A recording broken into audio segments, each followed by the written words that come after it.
Ay, nako guys, isa namang online loan app yung nakita ko. At syempre dahil nagre-review po tayo ng mga online loan platform sa channel na to at review lang.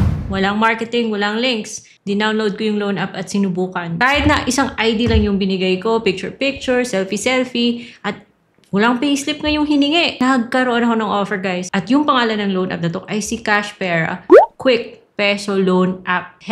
Wait, huwag nyo munang hanapin to sa App Store ha. Kahit na yung sinasabi nito, maaari siya magpahiram from 1,500 to 60,000 pesos. Dahil marami kayong dapat malaman sa loan app na to. So keep watching.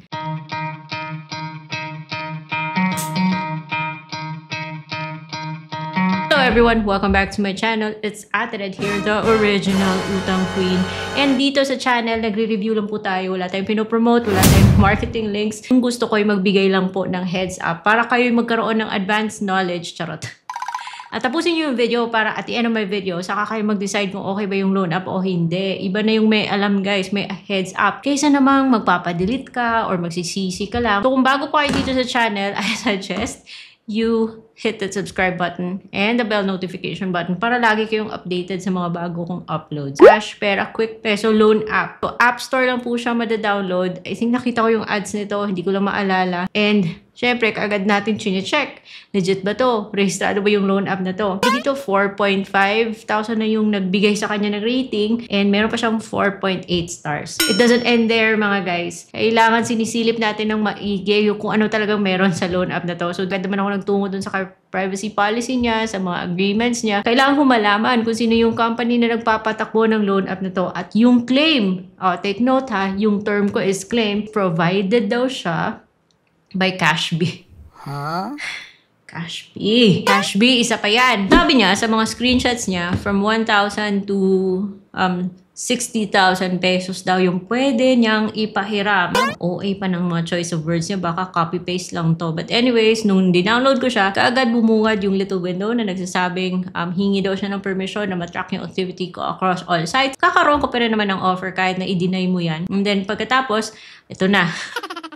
Naglagay na ako ng aking active mobile number. And then I click send OTP. Walang dumating sa inbox. Wala akong natanggap na text. Inulit-ulit ko lang yung click ng send ng OTP na yan. Saka lumabas. Doon na mismo sa app, lumabas yung OTP. So wala kang text matatanggap. Basta na lang lalabas yung OTP. Diba? Nakakatakot pag ano. What if maglagay ako ng ibang number, diba? Delikado yan mga guys. Baka may gumamit ng number nyo or magtaka kayo. Bakit may kumukontak sa inyo? Ayan, kasi may mga loan apps na ganito. But I'm saying that it is a possibility. Just think about it. So yun nga mga guys.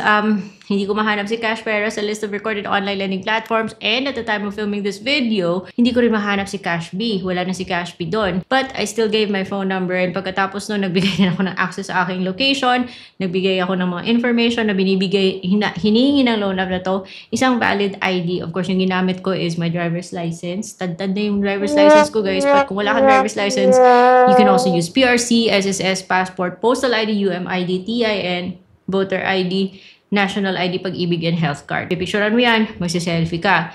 Ngayon, dapat magdalawang isip ka guys bago ka magbigay ng details mo sa ganitong loan app. Dahil nasa huli po, lalabas yung kanyang offer. And as expected, pagkatapos niyang humingi ng access sa lahat kong contacts as expected, yung offer sa akin is 2,000 pesos. At hindi mo yung buong matatanggap. Kasi yung matatanggap mo na lang is 1,200 dahil kakaltas po siya ng 800. So kahit na sinabi niyang 0% interest siya, yung service fee niya naman is 800. And 800 is more than 30% around 30% of 2,000. And that is not acceptable. Kasi according sa cap ni BSP, yung mga loans, non-collateral loans na 10,000 and below na babayaran mo in 4 months and below, please let me know if updated na yan, hindi dapat susobra ng 15% yung kanyang effective interest rate. And by effective, dapat kasama na yun yung interest saka yung service fee combined. Eh dito, service fee pa lang, sumusobra na siya. 30% na. So, 15% lang yung acceptable. So, para sa akin, kung ako lang masusunod kung ako, decision ko lang to and it's based on my personal experience, hindi ko itutuloy yung loan sa loan app na to. And walang nangyari guys, hindi ko kinlick yung confirm.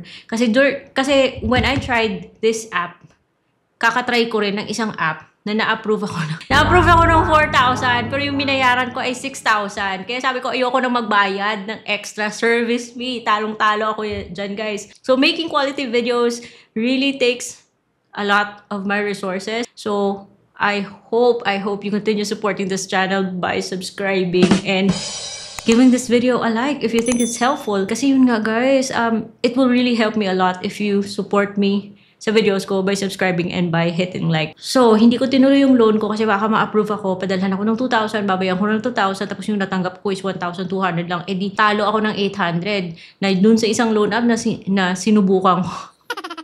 Talo na ako ng 2,000, guys. So, that loan app is this. Ayun. So, that is why, guys, pinag-iisipan bago iti-take yung loan. So, ayun. 1,200 lang yung matatanggap mo. Question is, tatanggapin mo ba yung ganon? So, wala namang nangyari. Hindi ko kinlik yung confirm. Wala ako natanggap. Nagpa-delete lang ako ng account. Pero huwag nyo nang hintayin na dumating kayo sa point na magpapadelete kayo ng account kung meron naman kayong heads up sa isang online loan platform. Dahil, di ba, yung goal naman natin dito is iwas sakit sa ulo. Doon lang tapat tayo sa mga online loan platforms na mapagkakatiwalaan. Okay yung fees nila at alam natin or registered po sila sa SEC. Doon lang tayo sa mga online loan platforms na merong tayong mapapala kung maging good payer tayo. So, tulad ng mga loan apps na reporting sa CIC, di ba? Ngayon, paola-ola lang tayo. Eventually, pag naging maganda yung record natin, makakalapit tayo sa mga platforms na mas mababa yung interest. And this is why it's important na inaalagaan po natin yung ating credit history.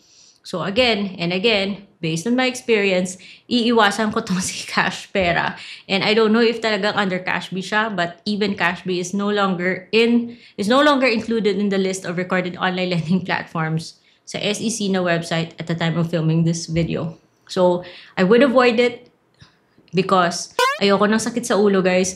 And kung hanap nyo ay mga online loan platforms that offer better terms, better interest rates than this loan app, or yung service fee nila ay hindi susobra ng 15%, you can check this playlist, Legit Loan Apps by Ate Red.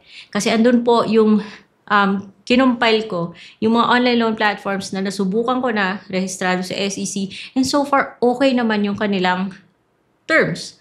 So bago kayo mapadpad sa mga ganitong klase mga loan app, guys, check nyo muna yung mga legit. Pero hindi ko sila pinopromote. Gusto ko lang i-share sa inyo na meron pa naman po mga matitinong mga online loan platform. So that is all for today's video. I hope to see you on my next vlog.